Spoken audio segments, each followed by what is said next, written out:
everybody. My name's Mark, and I'm going to be reading a story today. The story is called Marilyn at the Bistro. Marilyn is an alligator, a female alligator, and the story has two aspects. One aspect is the story itself, the story of Marilyn, the female alligator, going from the country to the big city. The other part is what the writer is thinking and contemplating and objecting about as he writes the story. So those are the two parts. And what I think we'll do now is just go ahead and jump into our story. Marilyn at the Bistro, version 18. I need you. May I say that? I have no fascinating first line with which to start. The blue teal alligator, saddened by his mother's refusal, slid past all the memories of his youth to slowly make his way to the river. My sleep has been atrocious lately. For a mentally ill person, an ongoing absence of sleep, or even an absence of the proper amount of sleep, can be truly dangerous. Slid past what? The community of marsh grass where he once kissed Mary Lou, the very same Mary Lou who later changed her name to Sunrise and then floated off to the big city only to become a lady of the evening.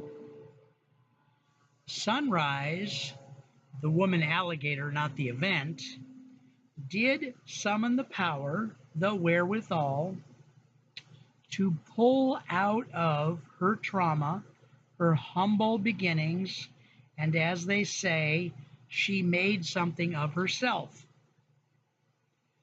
My stomach hurts to the point of queasiness, hurts enough to be disturbing my mental processes. And so it begins, the breakdown of the human psyche. Please don't be afraid for me. I am attempting to write a short story about the young woman alligator named Sunrise and her travails in the big city.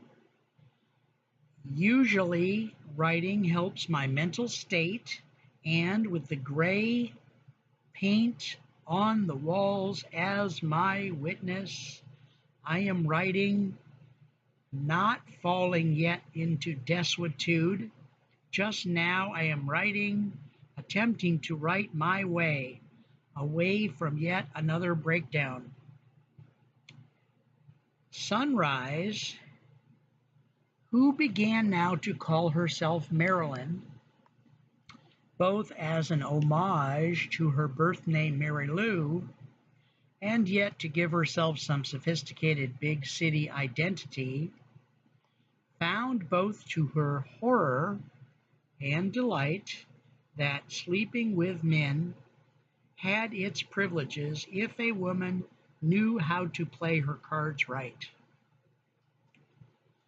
But now that I am temporarily focused on this alligator story more than my own downfall from sanity, how can I be writing about an alligator?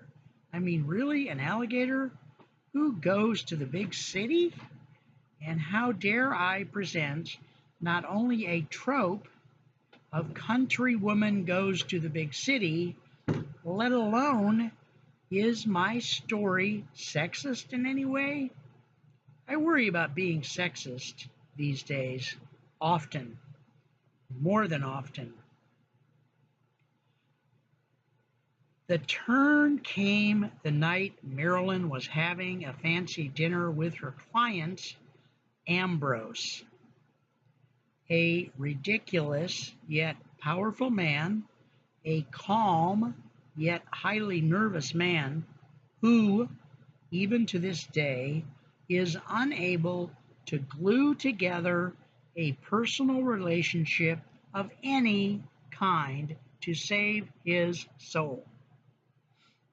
But a master at business. Ambrose spun off businesses the way Iris, the colorful messenger of the Greek gods, spun off rainbows. He could even pretend to deeply care about his business associates. By the time Ambrose and Marilyn met in the bistro, Marilyn was 3 years into taking classes at Quadruped University in nearby Billings, Montana. Yes, she was the only alligator in her class, which made her even more keen to crawl to the top of the social ladder. "I love you," Ambrose finally said, his face focused on the escargot, his fingers restlessly playing with the shells. "I want you to myself, whatever it takes. I don't care what it takes. I only care about you." Marilyn thought to herself, "He does not actually want me, not like that, all to himself for love, but rather he's worried about catching something from the other tricks. He's worried about telling me telling any of his business secrets to the other clients." Marilyn decided to call Ambrose's bluff. "Okay," she said dryly, "you get me a nice apartment, a monthly income of $4,000 a month, and you set me up in a fun business that can't fail, say my own vintage clothing store just off the main drag."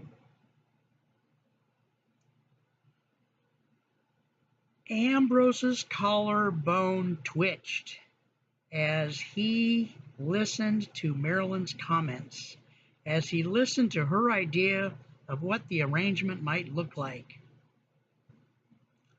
He knew what that meant.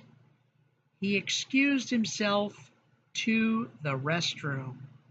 Once in front of the mirror, he put a diamond earring in his right ear. He knew he was justified in doing so. Ambrose got out his fun plastic gun, so undetectable. He was especially proud of the silencer, which he had designed himself. "Well, Marilyn," he whispered into the mirror, "your price is too high. I guess things are not going to work out."